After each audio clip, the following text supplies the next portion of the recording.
The full Pittsburgh Penguins draft class under Kyle Dubas is officially finalized, and I'm going to give you my thoughts and analysis on all of the picks with a special guest coming up right after this. You're Locked On Penguins, your daily podcast on the Pittsburgh Penguins, part of the Locked On Podcast Network, your team every day.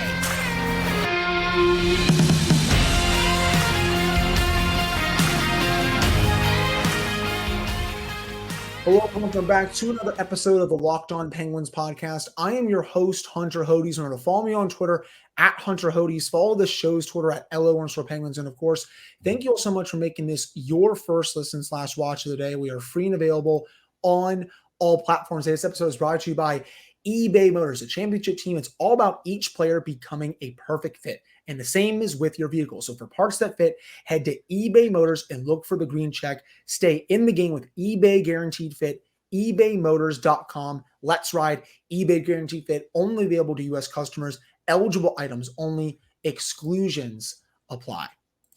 Joining me now is Anselmo, who does a lot of NHL draft prospect work for the Pittsburgh Penguins and the Toronto Maple Leafs. It's his first time on the show. I figured he could come on here and give everyone the scoop on all of the draft picks that the Penguins made today. Josh, really appreciate you coming on. No, thank you for having me. It was a fun day for fans of the Penguins, and, prospects are my thing. So I'm excited to get going today. Yeah. So let's go back a little bit. We'll try and travel back to Wednesday. Penguins take Braden Yeager, a pick that, I think definitely split some people in the scouting community. You have a lot of people who like him.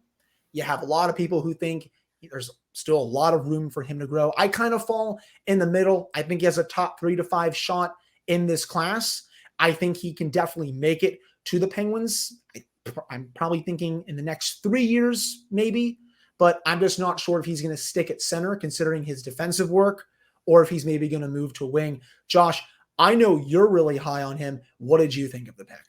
Yeager is actually an interesting prospect for me because at the start of the year, when I was doing draft prep for last season, following Owen Pickering, somebody told me they're like, keep an eye for next year on Brayden Yager, and they had him penciled in as a top 8 pick. And I went out to go watch him in Moose Jaw, and the first couple games I wasn't really taken away, so I kind of moved him down my order.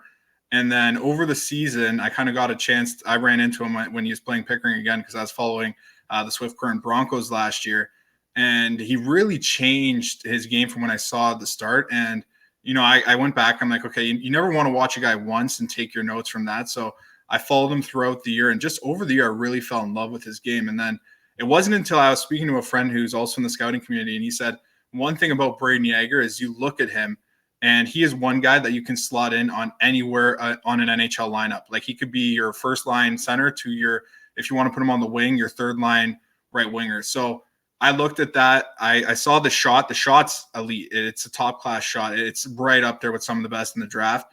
And one thing about him is his puck handling ability. And, you look at a lot of guys in the NHL these days, and the way hockey's moving in this next, the future and how this game's changing is, it's a lot of skill guys, right? And you want to make sure that when you're drafting that high, you take the upside, and he's got all of it. If you want a guy that can shoot, once he has the puck in possession, he opens up a lot of lanes for his teammates. He's a guy that can drive offense. There was times throughout the year where his game kind of lost consistency, and that was one thing I think really that I saw firsthand, because at the start of the year, I was like, is he really like this worthy of a prospect to be in the top 15? And then it really changed as the season went on. And then once he got to the playoffs, he was a beast in the playoffs for Moose Jaw. And, that's when I was really sold on him. And I was really hoping that he'd come with the Penguins. I had him as my number 1 target because I think this is a guy, he's going to come into a Penguin system that doesn't have much help. Once he starts, probably playing for the Penguins, it's not going to be a good team, right? That gap between this team and where we're going in the future is definitely going to be some dark times. But he's a guy that I think right now is the perfect pick for that spot. He brings everything you want between upside and, for sure, stability. And between him and Nate Danielson, like I said, that was the scout I was talking to. He said it's either one of those two guys as the only guys that you can pencil in and anywhere in your lineup.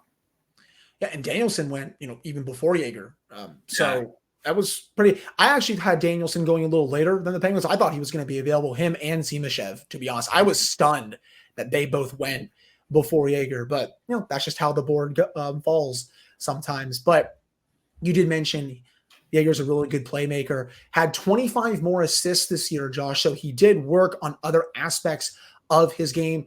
Playoffs came around, got back to basics, 6 goals in 10 games. I want to see him use more of that shot for his first junior season with the Penguins. I know he'll obviously be playing for his junior team, but he'll be drafted by the Penguins. That's what I'm really looking for with him. I think he has the capabilities to be a solid middle 6 winger, potentially center. My comp to him was someone like a Mike Hoffman, who can obviously very much fire the puck. You had Bo Horvat, I think, for yours. Yeah. I've also seen Jared McCann thrown out there. That actually makes a lot of sense when I watch a little more of him, because McCann has that beautiful shot with the Kraken, and Penguins fans obviously saw it as well. But any one of those players, I think, is a decent comp for him. Do you think he's still 3 years away minimum, or could he come to the Penguins a bit sooner? This might be bold, but like I was watching, and there's a lot of stuff about his game that translates well to like the pro level. So I don't think he's as far away as most project. And like I said, he's that kind of guy you could slot him in anywhere, right? So I think he's going to make the jump a little bit sooner than most expect. Now, maybe that's just me being a little bit more optimistic and how high I am on the player. But between him and Nate Danielson, like I said, those are the guys that I really wanted, because I kind of felt like there are those 2 prospects that are going to fit in between the Penguins window to maybe make a jump if they did keep pick 14. And I think you're going to see Yeager a little bit sooner than most. Okay. I'm excited for it, because the take I had for the prospect who would be most ready if he was the pick was Zach Benson. I actually thought he would be here in 2 years, but the Buffalo Sabres decided to pick him right before the Penguins. And I keep saying this on the show, Josh, I do think he would have been the pick had he fallen one more spot. They took him out for dinner. He's one of the top prospects in this class. Shifting gears, I should say, to the next pick. And this guy has the greatest last name in the history of all last names, Emil Pieniniemi. And yes, I did watch the video that the Penguins tweeted out to learn how to pronounce his last name. When I actually was watching him a little bit earlier today, because I didn't really know much about him, Josh, he looks like someone who can really skate the puck out of danger in the defensive zone, can also activate himself in the offensive zone. I got some Marcus Pettersson vibes watching him. What is your scouting report on him? And do you think he could make an impact on the Penguins? Yeah, I do, but it's going to be a while. He's not like Yeager. He's still very raw. He reminds me a little bit of Owen Pickering in the sense that they're going to need the maximum development time. And, when they took Owen Pickering last year, I wanted Jimmy Snuggerud. That's one pick that I'm still upset about. But Pickering, when you know what you're getting, right? He's got the size. He's got the reach. That's kind of a lot of similarities that you're getting here. But very raw. But he does have a lot, like you said, he's an all situations type defenseman. He looks like he does have top 4 upside if all goes well, but the development's going to be the crucial part. And it's going to see now with Kyle Dubas here as the president of hockey operations. He did a good job with that in Toronto. Obviously, me covering that team, I know very well how Dubas likes to develop his roster, and he did a good job with that. Later on picks and stuff like that, he did real well. He made sure that, in the American Hockey League, he got them comfortable. And if they can do that here with Emil, I think this is a good pick. Now, it's a little high for where I wanted him to go. It was a little bit of a reach, but like I said, he has good size. He's a fluent skater, but he's an all situations type defenseman. And that's what I really like, because, we don't have the best prospect pipeline, to say the least. So getting guys like this that, are going to be they're not going to be stars, but they have the potential to really build out that next generations of Penguins hockey. That's what I'm looking for, and I think this was a good pick here. And that was going to be my next question to you, Josh. There are a couple other defensemen who were on the board who seemed to be better value picks at the time. They actually went right after the Penguins. So your thinking was it was a little high, but it's still fine? It's a little bit of a reach. There was some players I liked within that range, but at the same time, this was a guy that I had a star beside, because he was a guy that I really followed throughout the season. And, there was some question marks. He's not overly physical, but he's not afraid to use his body in the corners and stuff like that. So, like you said, you brought up Marcus Pettersson. I think that's a great comp. But still, he's going to need the development time. So really, it could either be a boom pick or bust at this point. Yeah, and honestly, in this range, Josh, you never truly know what you're going to get. It's honestly just a crapshoot, to be honest. And I would honestly argue the NHL draft as a whole is kind of a crapshoot. after maybe the top 10, maybe top 15, because some of those guys, they never even make it to the NHL. They stay in the minors for their entire career. So it's really important that you hit on at least some of these guys in this class, because, as you said, the prospect system, everyone knows it. It's not good, but it's going to be more important, I think, down the road that the Penguins really hit in these drafts. The NHL draft, I think, is going to be the most important thing for the Penguins in a few years. Once the big guns retire, that's going to be huge, because you need to really start developing younger talent and bringing them through your system, like the Dallas Stars have done with Jason Roberts and Rupe Hintz. When Joe Pavelski came in, was a bit older, Jamie Benn got older, Tyler Seguin was getting older. You got to hit on these picks, and the Penguins are going to have to start doing that here sooner rather than later as the Stars get closer to being 40, which is crazy that I'm even saying that out loud. But that'll do it for this first segment. Coming up in the second segment, we're going to get into a couple of other draft selections that the Penguins made,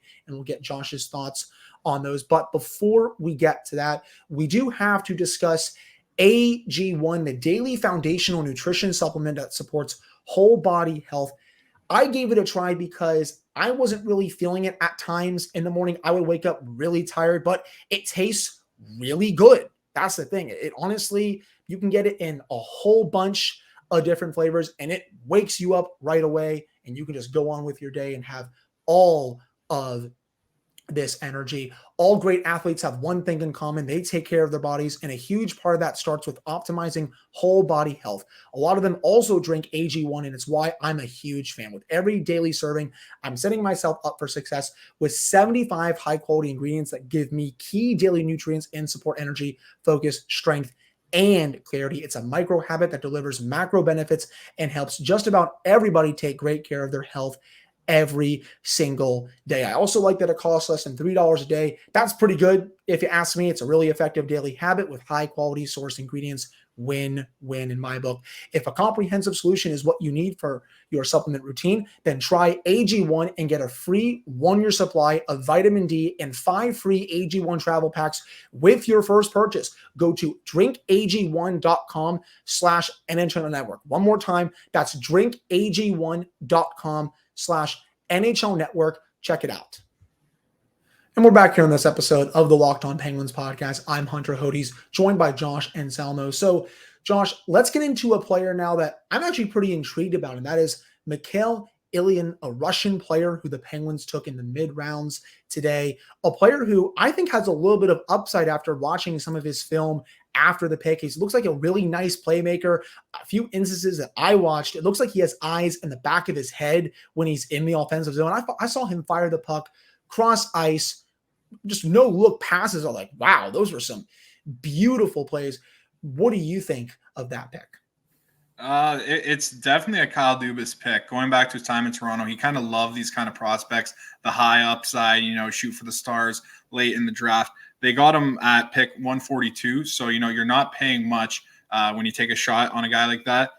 From my notes from watching him throughout the year, he was, like you said, an intelligent player, very smart. But he was also a hard-working forward, and that's what I like here. He played on both special teams. He was actually a penalty killer and on the power play. So you can see he's got a good motor to him. He uses his high-level hockey IQ to drive his offense. Like you said, he's a very visual player.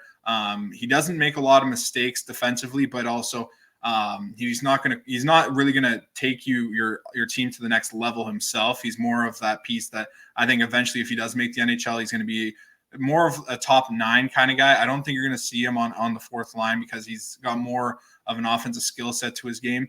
But there's definitely upside here. I like it. Now, he's another prospect that is raw. It is going to take probably the maximum development time. But when you're picking this late, right, that doesn't matter. So as long as, you take the upside here, that's what I want to see from Penguins management. And this is a big step up from Hextall in the way he used to attack the draft. So he definitely has the skill set, and this is a Kyle Dubas pick for sure.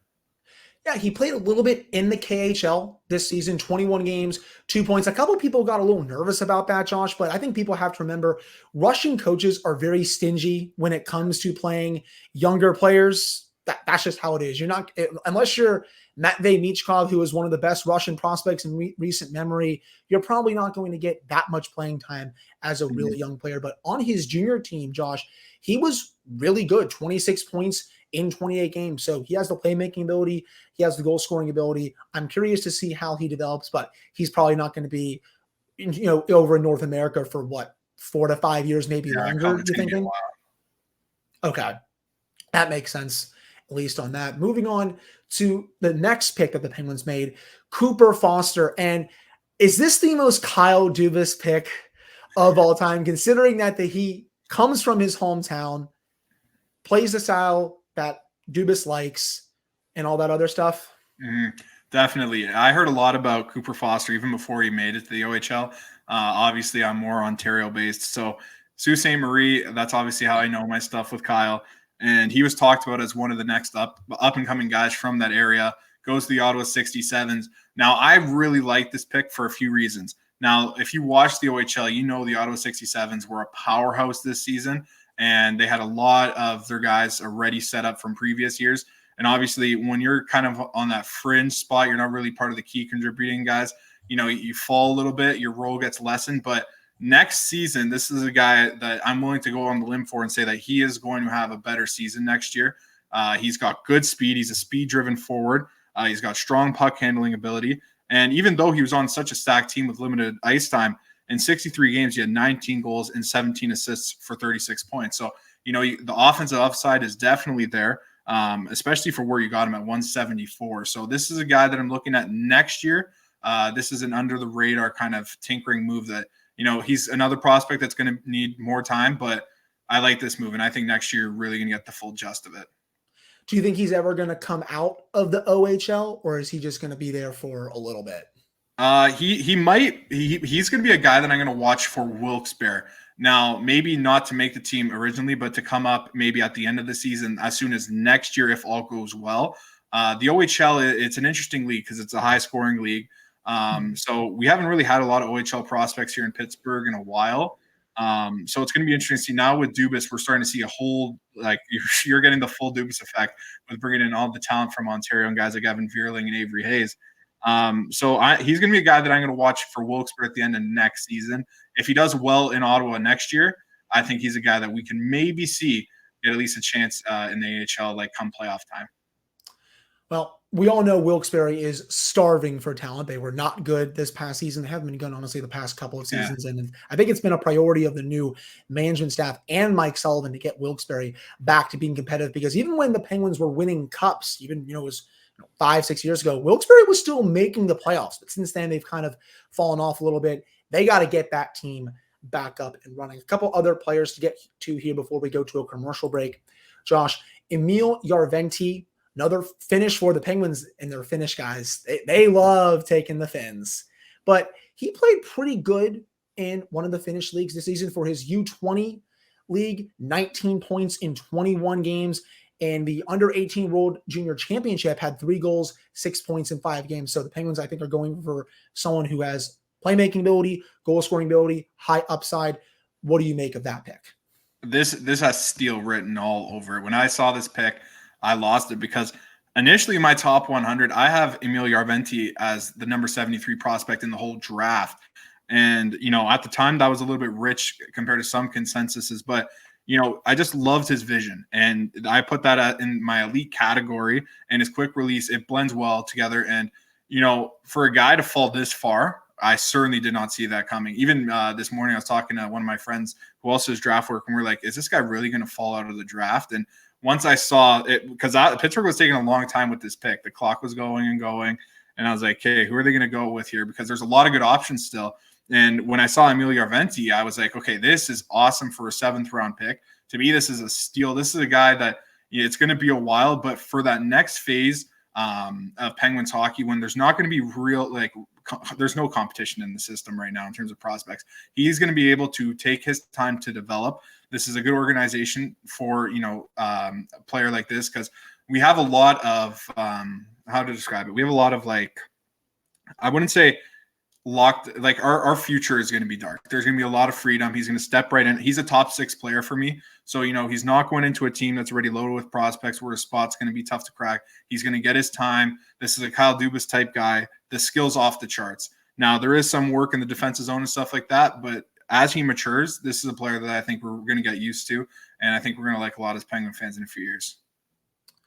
Finally, on Cali Kangas, another awesome name. The Penguins picked some amazing names today in the NHL draft. A big 6'4" defenseman. Man, Josh, they love their big defenseman in the draft between Pieniniemi, Kangas, and Owen Pickering, who's a big boy as well. Heck, I thought if Simashev was going to be available at 14, he was maybe going to be the pick because he's a big boy who can also skate.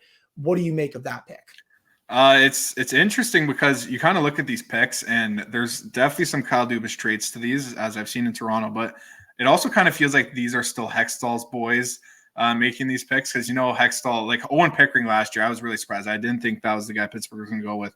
But like you said, they like their tall defenseman. Now, I'm actually okay with that because if you look at the last recent Stanley Cup winners and, like guys like Nick Hague and stuff like that who Vegas draft, these decors have size to them, and they're not overly physical, but they have size, and sometimes that's a good thing.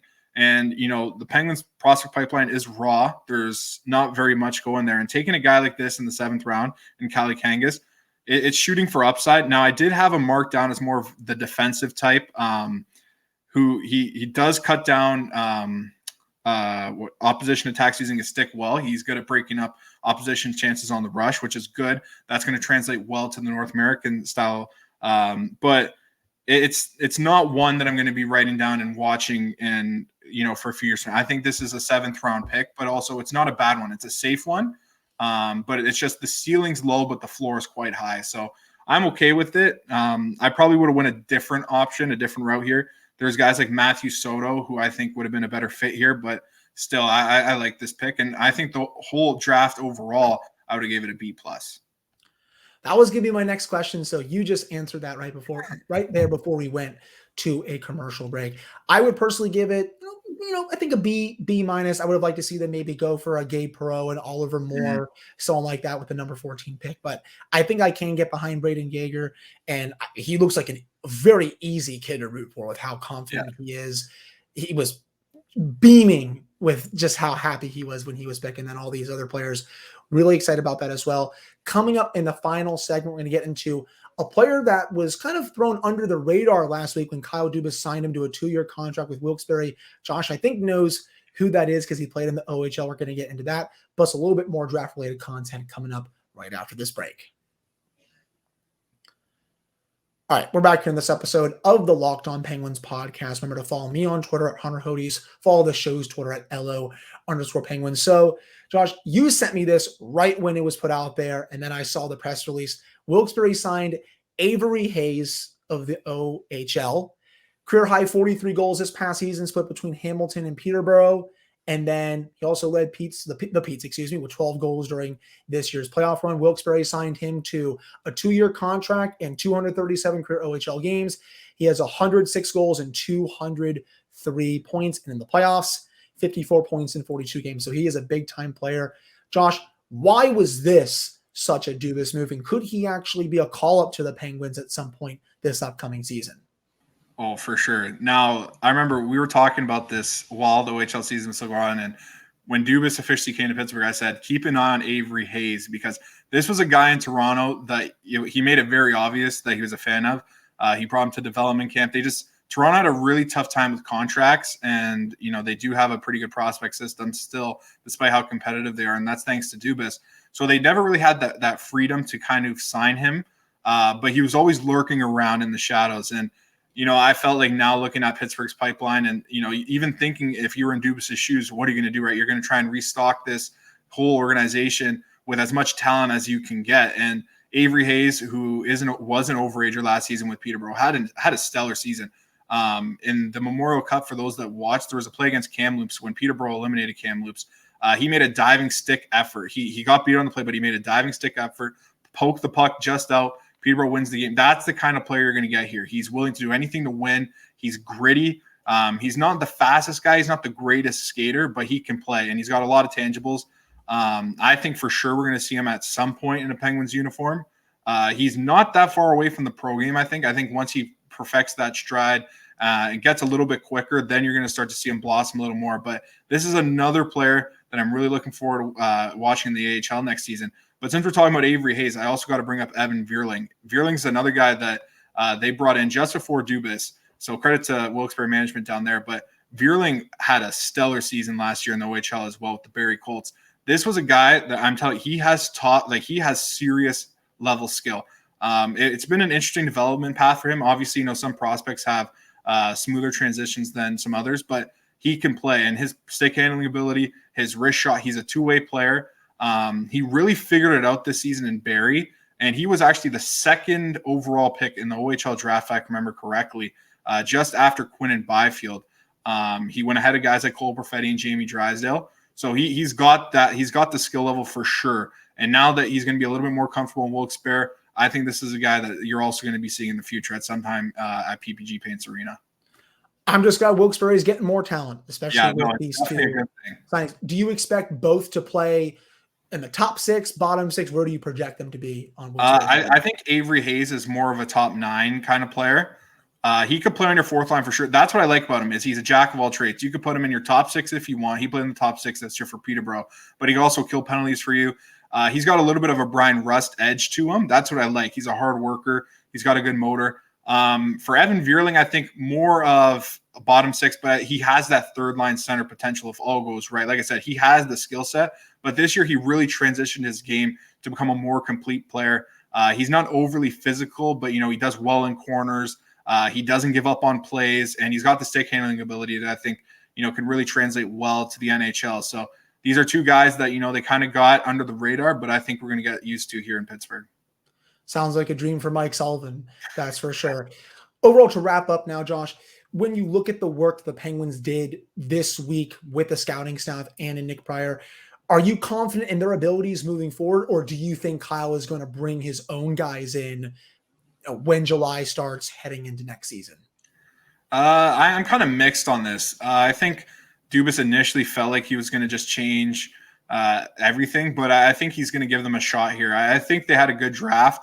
I think he likes the way they're coming out of this draft. So I think he's going to be a little bit more patient than I expected. Now, I know a lot of people aren't happy. Now, look, the draft, like Tristan Braz, I'm just going to bring up. That was a pick that I was just not a fan of at the time. And, it's looking bad now. There's not a lot of good early returns. But, looking at Owen Pickering last season, he's raw, but he's doing a lot of good things. Now the transition this year, you wanted to see him take a little bit more of a step, but looking at their overall basis, like last year, they actually didn't have too bad of a draft. If you go back and look right now at that full class and what they did last season, like Luke Devlin is a guy that I really like. Got to see him a few times over the summer. I like Pickering quite a bit. I mean, I hope he can play at some point here at the NHL level. I keep getting asked questions, Josh. Is he going to be ready for this season? I think he's still at least another year away, maybe 2. Yeah, he's still raw. But like the thing is, I think he's going to be an NHL player for sure. How fluent he moves for a guy of his size, it's incredible. And the offense is something that I'm going to be watching for more this year. It didn't really come last year, but I know he has it in him. And I think, we're looking early here, but Team Canada for the World Juniors, that's what I'm going to be looking forward to seeing if he can crack that roster next year, because he's got the skill set. And if he can land there, then I think you're starting to see a lot more progress. But he hasn't really gotten that attention from the national stage. And that's what I'm going to be looking for next year. Can he get that finally now after all this? Yeah, I didn't really mind the class too much as a whole, but I do think fans are starting to get sick a little bit of Nick Pryor just because some do not think he's qualified. Heck, I don't think much of him because obviously he's the son of Chris Pryor. At least when it comes to that, just to wrap up, Josh, do you think he is going to stay as the director of amateur scouting, or do you think he'll move on and maybe some of the other scouts? No, I think eventually there will be a time here where Dubas makes his switch. Dubas is he's got a very strict philosophy on how he likes to build his teams, how he likes his organizations. Now, he's a skating first kind of guy in terms of how he makes his selections. That's why I was saying guys, like Cooper Foster are very Dubas-like picks. Whereas it kind of felt like the old regime was more size driven and, that extra element of physicality and stuff like that. I think you're going to see Dubas kind of like Wes Clark in Toronto. He does an amazing job of finding like the Kyle Dubas type guy. So I think I think Wes Clark's going to stay in Toronto. It's going to be hard to get him over here, but I think Dubas is going to try and find that next guy for him, because at the end of the day, all general managers want their guy, right? So I think that he's going to want somebody that sees more his eye to eye, but I don't think it's going to be an instant move. I think he's going to give these guys a chance. Yeah, Kyle did say that he'll start working on his hockey ops staff after a prospect camp, which will end right after the 4th of July here in the United States. But that will wrap up this episode of the Locked On Penguins podcast. Josh, I really appreciate you coming on and giving your insight on all these picks, plus Avery Hayes. But let everyone know where they can find your work. Thank you for having me on first. I'm a writer for Inside the Rink, like you said, for the Pittsburgh Penguins and the Toronto Maple Leafs. I also do a ton of draft stuff on my Twitter. You can follow me at ITD_Anselmo for my Penguins related stuff. Actually, all this, I have a couple things coming out on the Penguins that I think if you're a fan of prospects and stuff like that, I think you're going to enjoy. So I highly recommend going to check that out. But once again, thank you for having me on. It was a pleasure talking hockey with you. And I'm excited to see how things go at development camp coming up here. Yeah, I know some of the picks are going to be there. Some of them will not be, but really excited to see how they play against some of the other prospects in the system. But that will do it for this episode of the Locked On Penguins podcast. Again, Josh, really appreciate you coming on. I'll have another episode for you all on Friday where we will do a full free agency preview for Saturday, July 1st. Then I'll have a bonus episode coming on Saturday after the Penguins make some moves, whether it's a depth forward, maybe there's a trade in there. Any moves the Penguins make, I will have it here first for you all for the Locked On Penguins podcast. But again, thank you all so much for tuning in. I'll talk with you all on Friday.